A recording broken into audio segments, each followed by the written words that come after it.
Nouvelle série de négociations commerciales sino-américaines. Pékin veut défendre les droits des fabricants automobiles. Une armée chinoise puissante est une force pour la paix et la stabilité du monde. La Chine et la France développent conjointement le marché des énergies nouvelles en Europe. Huawei propose des salaires à 7 chiffres pour les meilleurs talents. Les discussions reprennent. Sur un pied d'égalité et dans le respect mutuel, la 12e série de négociations commerciales sino-américaines se déroulera à Shanghai les 30 et 31 juillet. Le porte-parole déclare que des achats de produits agricoles auront lieu, mais il précise qu'il s'agit d'une décision du marché. Certaines entreprises chinoises envisagent d'importer des produits agricoles des États-Unis. Elles ont fait des demandes de prix et signeront des contrats. Les achats sont décidés par les entreprises elles-mêmes. Le nouveau cycle de négociations commerciales est basé sur ce qui avait été convenu lors de la réunion des deux dirigeants à Osaka, sans lien direct avec les achats. Mais bien plus que cela sera sur la table des négociations la semaine prochaine.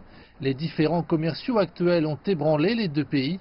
Au premier semestre 2019, le ministère chinois du Commerce a enregistré une baisse de 20% des investissements directs non financiers de la Chine aux États-Unis. Nous espérons que les États-Unis pourront agir conformément au principe de non-discrimination, traiter les investisseurs chinois de manière juste et équitable et faire preuve de transparence et de rigueur dans leurs procédures d'inspection de la sécurité nationale. La protection des droits de propriété intellectuelle est un autre point épineux des négociations commerciales. Citant le géant chinois du commerce électronique Alibaba, le représentant de la Chambre des États-Unis, Doug Collins, a déclaré lors d'une audience la semaine dernière que les efforts déployés par certaines entreprises chinoises pour lutter contre la contrefaçon dépassaient de loin ceux de leurs homologues américains. Il est évident que la Chine a progressé et a poursuivi ses efforts en matière de protection des droits de la propriété intellectuelle. Je pense que des espoirs sont possibles après le G20, que des négociations pourront redémarrer. Le secrétaire américain au Trésor, Stephen Mnuchin, a déclaré s'attendre à plus de réunions que les seuls pourparlers à venir à Shanghai en vue de la conclusion d'un éventuel accord. Le ministère chinois du Commerce n'a quant à lui fait aucune promesse.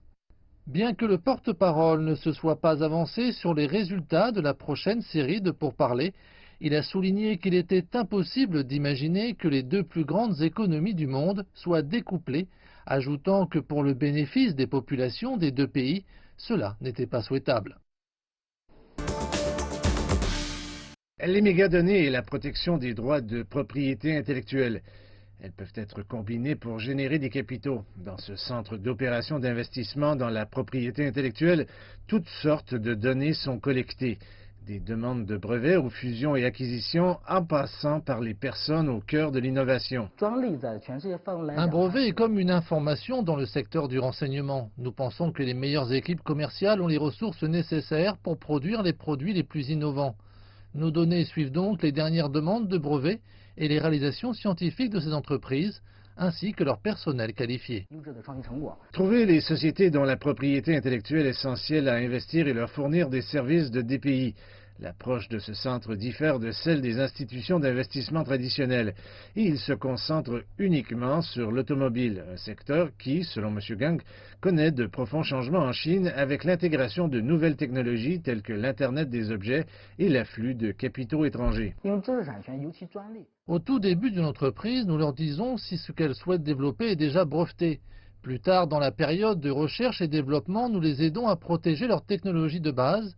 Et après que les produits deviennent populaires sur le marché, nos services incluent des licences de brevets potentiels et des poursuites judiciaires. Ces dernières années, la Chine a mis en place un solide système de droits de propriété intellectuelle. Il ne s'agit pas seulement de répondre à la demande d'entreprises étrangères opérant en Chine, mais également sur le fait que les entreprises nationales doivent disposer de bases solides sur lesquelles développer des technologies, innover et se mondialiser. Depuis 2012, la Chine a traité plus de demandes de brevets d'invention que n'importe quel autre pays, ce qui constitue une preuve solide d'une croissance économique induite par l'innovation.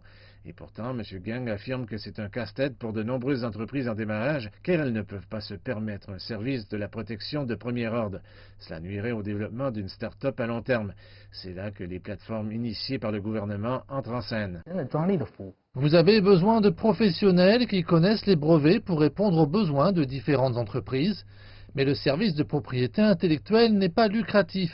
C'est plutôt un investissement en actions et des services de données qui soutiennent nos activités. Ce nouveau modèle fait d'une pierre deux coups, aider les entreprises les plus prometteuses à se protéger et à prospérer, tandis que le centre réalise des bénéfices. Intitulé Défense nationale de la Chine dans la nouvelle ère, le livre blanc a été publié par le Bureau d'information du Conseil des affaires d'État avec pour objectif d'aider la communauté internationale à mieux comprendre la défense nationale de la Chine. Le contenu principal du livre blanc se compose de 6 sections.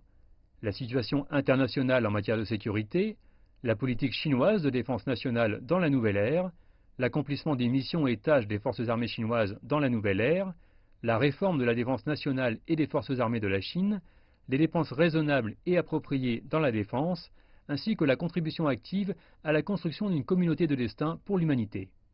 L'histoire prouve et continuera de prouver que la Chine ne suivra jamais les traces des grandes puissances en quête d'hégémonie.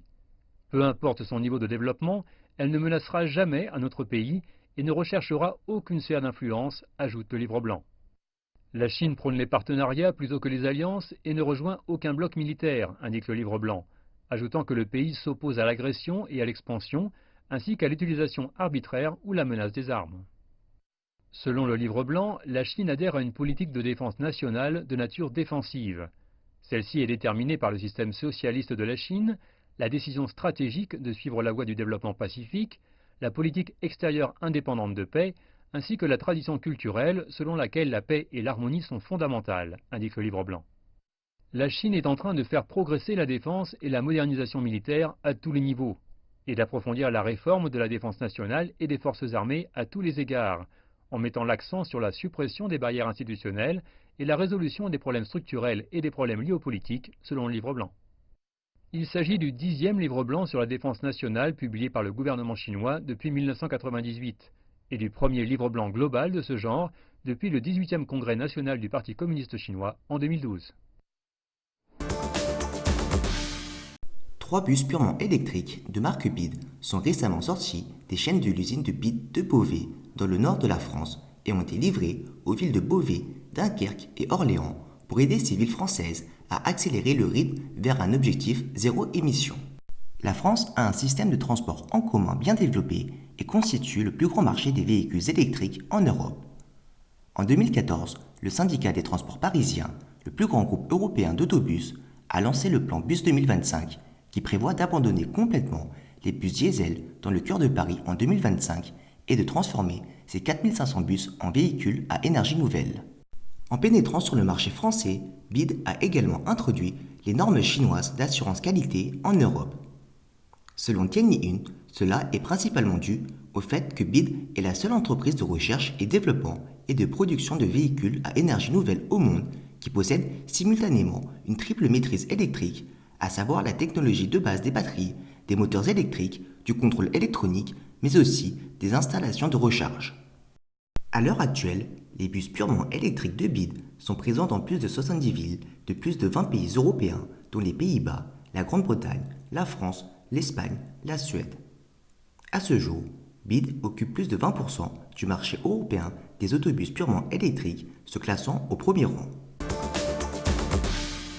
Huawei a de nouveau fait sensation en Chine. Une capture d'écran d'un courrier envoyé depuis le bureau du président de Huawei a récemment été distribuée sur les plateformes de médias sociaux chinois et a rapidement déclenché une discussion animée. La capture d'écran montre que Huawei prévoit de recruter 20 à 30 jeunes talents dans le monde cette année et déclare donner des salaires annuels astronomiques à 8 talents les plus talentueux, allant de 896 000 yuan à 2,01 millions de yuan. Parmi les 8 diplômés, Zhong Zhao, qui a le salaire le plus élevé, est titulaire d'un master et d'un doctorat de l'Académie chinoise des sciences de l'Université de Chine. Il a majoré dans la reconnaissance des formes et les systèmes de renseignement. Selon Liu Chuling, instructeur à Zhong et directeur adjoint de l'Institut d'automation de l'Académie chinoise des sciences, il est normal de voir ses étudiants toucher des salaires élevés car l'intelligence artificielle est un domaine en plein essor qui connaît une demande accrue de talents de qualité.